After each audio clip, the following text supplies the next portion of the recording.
I wanted to do a little video about being okay with adding body weight and a little bit of body fat in the off season.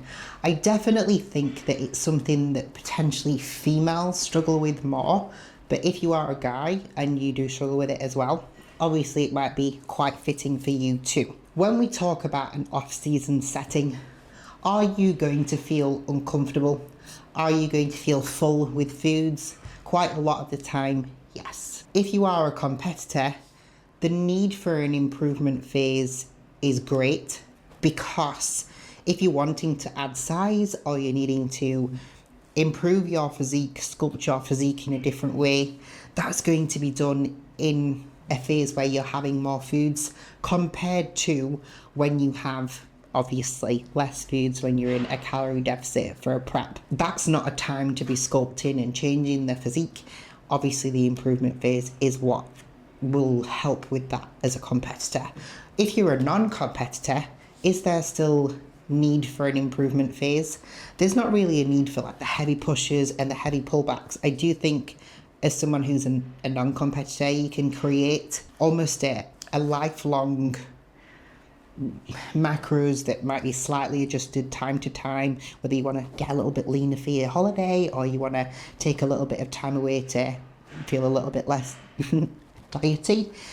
But the actual kind of changes don't have to be as drastic as what it is or needed to for a competition, or a competitor, should I say. So you have to be okay with being uncomfortable. You spend a lot of the time feeling bloated. You come to the gym, you feel a little bit bloated. You go home, you feel a little bit bloated. You have your first meal, you feel a little bit bloated.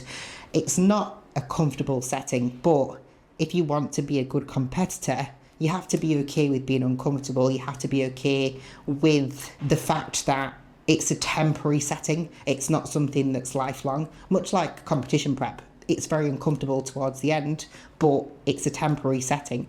And being okay with those different uncomfortable settings almost allows you to be okay with uncomfortable settings in all different walks of life. So it's definitely a lesson to be learned. But gaining body weight and body fat is a part of that.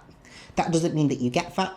It doesn't mean that you're going to get massively out of shape. The only time that I would ever really see my clients potentially get a little bit more out of shape is if someone's really struggling with their food relationship. They've kind of gone a little bit too hard and heavy with the foods per the diet, but then you can't go into a diet because mentally they're not in a good place to be able to do that. So you have to spend longer in a calorie surplus, which might mean that you gain more body fat and be a little bit more out of shape than what you would potentially want to. On the other side of the coin, another time that you would potentially get a little bit more out of shape is if somebody's struggling really bad in regards to their hormonal setup and they just have to spend longer in a calorie surplus, meaning that yes, probably going past the point that you would usually then diet, just meaning that then you gain a little bit more body fat, you get a little bit more out of shape. So those two scenarios, you'd probably get a little bit out of shape. But even in an off season, when you do feel uncomfortable, when you are adding some body fat, etc., it doesn't mean that you are going to be getting out of shape. And if your coach is telling you you're not out of shape, you probably aren't out of shape, even if you feel like it. There's definitely been times in the past, I think it's 6-7 years since I moved to figure, that's probably been the most uncomfortable off seasons, where I've said to Cuba, I feel really fat, blah, blah, blah. Basically, when you eat a lot of foods or food volume, which you do as a competitor, 6 meals a day is a lot of meals a day. Eating above kind of 2,500 calories is a lot of calories for a normal person. So you're definitely not void of food in that situation. Your face is probably going to get a little bit bigger, even if your body stays in shape. So you probably look at yourself every day in your face and think, oh, I'm getting out of shape, but actually it's just your face that's changing. Just because when you eat a lot of foods, unfortunately, weight does go to your face. What you need to focus on in those improvement phases, in those uncomfortable phases, are things that are positive. Is my physique growing? Yes. Am I getting bigger? Yes. Am I out of shape? No. Am I getting stronger and performing really well in the gym? And do I have good cognitive function to be able to focus in the gym? Yes. Brilliant. All these positives are the things that you need to focus upon. And if you're choosing to go down the route of being a competitive bodybuilder, being okay with being uncomfortable and allowing for these temporary settings of being uncomfortable is something that you have to embrace. And if you're not embracing it, take a step back, remind yourself why you're doing it, what you want to achieve, And that tends to help me a lot in times that I feel like, oh, I'm feeling a bit uncomfortable, oh, I'm feeling a little bit heavy. Because for me, have all them uncomfortable off seasons allowed me to be able to achieve the goals that I have? Yes. Last year I won 2 pro shows. Last year I went to the Olympia and qualified for the Olympia through winning 2 pro shows. And I managed to place in the second call-outs at my first Olympia. Great achievements, but none of them would have been able to be achieved if I hadn't dedicated myself in the off seasons, committing to the times where I did actually feel very uncomfortable.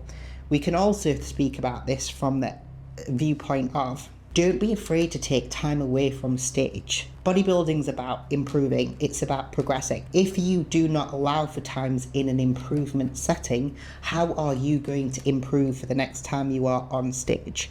We can definitely learn a lot of lessons from the natural bodybuilding side of the coin, if potentially you aren't an assisted bodybuilder, because lots of assisted bodybuilders are in a massive rush. It's why they go down the route of assistance very early. It's why they want to push that and add that in, maybe even prematurely. But think about it. If you weren't able to make progress naturally, what is the point in going down that route? Well, let's learn lessons from the natural community in that they're not in a rush to jump on stage, etc. Let's take time to eat well and learn how to eat well. Let's take time to actually build up strength in the gym and get good at training. Let's focus on all these things that can help us stay healthy but still make great progress and actually allow us to be able to step on stage looking better than the time before. Even if you're someone who doesn't have the goal of becoming a professional bodybuilder, actually improving upon your look every time you do a Yorkshire Classic or your local show or a regional show or a pro qualifier, etc., that you want to be able to go to and look better.